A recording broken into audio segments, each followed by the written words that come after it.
Alright guys, welcome back to Ultimate Team. Chess back again with episode number 20 now. We come into this one on the back of some good performances, although we did lose the last game of the last episode against that guy that had the German team. So we do need a lot of good performances in this episode, and we come up in the first game against a guy with 7 informs from the Premier League. Welbeck, Jose Enrique, Michu, Tarat, Pablo Hernandez, Cleverly, Colaccini. It was just an unbelievable team, and then obviously Petr Cech in goal, who's going to be hard to beat as well. Micah Richards at right back's also a very, very good player, and we had the first chance of the game here. Adrian trying to find some space. He was playing a high pressure game, and there was a lot of men around the ball, and somehow, not entirely sure what for, I think there might have been a shirt tag in there, but referee gave us a penalty in the 10th minute.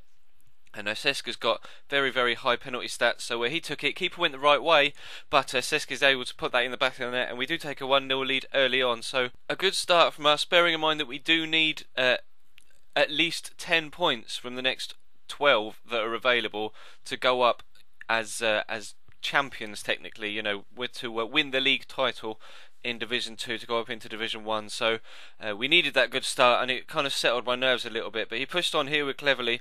Great turn and feet in the box, and then the initial shot was well saved, but Pablo Hernandez just reacted so much quicker than any of my defenders around him, and able to pop the ball into the back of the net to make it 1-1. And then Sanchez here breaking down the left hand side, cutting inside, playing the ball to Alex Song. You can see there's just so many men around the ball here, there and everywhere, but unfortunately he's only able to fire it straight at Petr Cech. And then Danny Welbeck with wonderful feet, able to get into the box, and then plays a good shot across at Diego Alves. He's able to palm away to safety, and then eventually we're able to clear from the rebound. So 1-1 at half time against Dijon AC. I presume this guy's French. Few good chances, but none of them really clear cut. Only those 2 goals and a couple of well saved efforts. But Adrian gets played through here 1-on-1, and he's always going to finish that. He has been absolutely clinical for us so far in this the whole of the Ultimate Team campaign, really.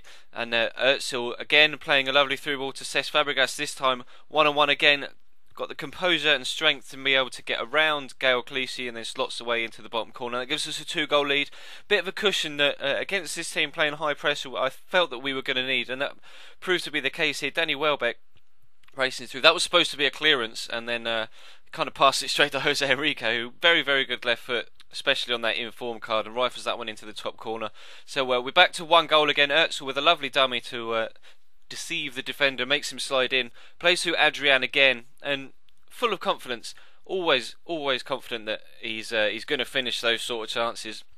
Absolutely, I can't praise him enough. Seriously, just build a team around Adrian and you'll win 9 out of 10 games. But Danny Welbeck here pulled him back into it in the 76th minute, 72nd minute even, and pulled it back to 4-3. But we were able to hold on, so crucial 3 points for us. We definitely needed to get one of the 3 wins that we do need. We need 3 wins and a draw, so if we could win all 4, that'd be fantastic. But we definitely need to not lose. So if we could keep up a winning run for as long as possible, then that gives us the best chance of winning that title. We come up against a Brazilian team, standout players Day, Michel Bastos, Wellington, and Rubinho here was played through 1-on-1, tried to pump fake with the keeper, and it actually worked. Although what Diego Alves was doing there, I have no idea. Thankfully Lucio's on hand to be able to get back with an overhead clearance and clear the ball. And then Mikli, lovely feet to get away the first player, and then that right foot is spectacular. But his Diego Alves was able to make a good save, and Mikli again challenging further up the field, able to pressure the defence to get the ball back, and then Cavani with good feet eventually to get away from the one defender and the second, and then lovely finish into the bottom corner. Cavani's a very, very confident player for me so far. This Serie A team really is very, very nice to play with, and I seem to have kind of not jinx, but what's the opposite of a jinx? Like I said that I didn't really rate his dribbling, and all he seems to do is take the ball round players and score goals. So my bad, really. Cavani's definitely proven me wrong, and Mikli nicks the ball off his defence there with a tidy finish, and he tried to be sneaky there, just a short free kick, and Mikli again is able to be on hand to win the ball back from his poor defending, to be honest. And again, lovely feet, cheeky step over to send the defender the wrong way, and then Dede absolutely crunches him from behind, left the replay, and he did actually get sent off from this, so went down to 10 men early on and just swept his legs away. So I was going to put Mikli on the penalty, but it put Vidal on as default, and he's got, I didn't realise, but Arturo Vidal has penalty stats of 94, so I thought, well, fuck it, you can take it then. Then he put the ball straight down the middle, no nonsense, and 24th minute, and we go yeah, we go 3-0 up, and Wellington here pushing forward with his 10 men, so proving that they were still going to be a threat on the offence, pushing forward with a good left-footed shot that Alves is able to cope with, and then another header from that resulting corner that goes just wide. So obviously, as you can see, lots more possession, lots more chances, but that couple of chances at the end kind of, left a little doubt in my mind as to whether he was going to be a complete walkover or whether we were actually going to be able to finish this one off. And I had to square that with Micheli to Cavani just to make sure in the 53rd minute. And eventually that was enough. That was all the guy could take. Down to 10 men, 4-0 down after 53 minutes. So we take 2 wins from 2, so we come into this third game of the episode now, looking for a third win, looking for a 100% record, and he's got an Italian-based team as well, with a few players similar to us, Palacio, Cavani, Marchisio, Vidal, but a completely different defence to us. And he's got a lot of pace up top with Seba Giovinco as well. And Vidal, with a quick snapshot there on the turn volley for him, goes just over the bar. And Cavani then breaking down the right-hand side in the 14th minute, again with great feet to get away from the defender. And unfortunately, the left-footed shot leaves a lot to be desired. The finesse really wasn't very good at all. But Pirlo here pings the ball into Vidal, who has a fantastic shot that comes smashing off the bar. And we're fortunate not to go 1-0 down there. I love this replay, by the way. The zoomed-out camera, that's fantastic. And Cavani here again using his feet. Palacio with a lovely kind of fake dummy turn to get away from the defender. And he's got pace of 88, so he's very, very fast, able to race away. But Marchetti's able to make a comfortable save in the end. Not quite got the accuracy to cause the keeper any trouble.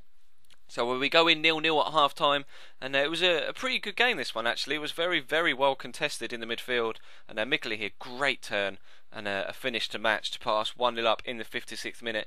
There is an in-form Fabrizio Micheli, but he goes for over 100k as far as I'm aware, so I don't think we'll be able to afford him anytime soon. But if we do in a pack opening, say, are able to come across a player that we can sell to raise the coins to buy him, then I think I might.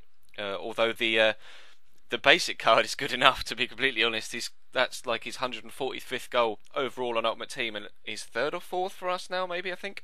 But Cavani there able to take the ball round the keeper to put us 2-0 up. And Palacio again whipping the ball in. Cavani with a good header, and then this guy just seemed to go nuts. He rolled the ball out to Vidal. No, Palacio even, who had the first shot, and then he threw it straight back to him again. And Palacio again showing good feet to shrug off 4 or 5 defenders. And unfortunately, it was eventually blocked and went out wide for a corner, which we took straight away. I put Micheli on the corners because he's only like 4 foot nothing, so he's not going to win any headers, is he? And then Lucio's able to get on the end of it, but unfortunately, it does flash just wide of that far post.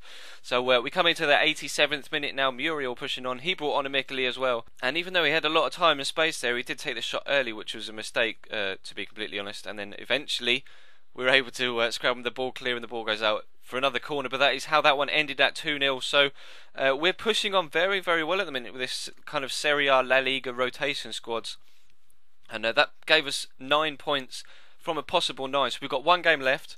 We, as you'll be able to see on screen right about now, we have sealed promotion, but we need 1 point from that final game to make sure that we win that title. So we'll have a Division 5, Division 4, 3 and a 2 titles to our name. So fingers crossed we can get that. I think we get 10 grand as a bonus as well for winning the title. We're already in line to win 8,000 coins for the promotion up to Division 1. So leave the video a like if you could be so kind, guys. That'd be fantastic. And let me know if you might actually like to see that title game as a live com, as like a one-off 1-game live com. That's something we could do to kind of throw something extra into the series. So let me know down below, and I will see you next time.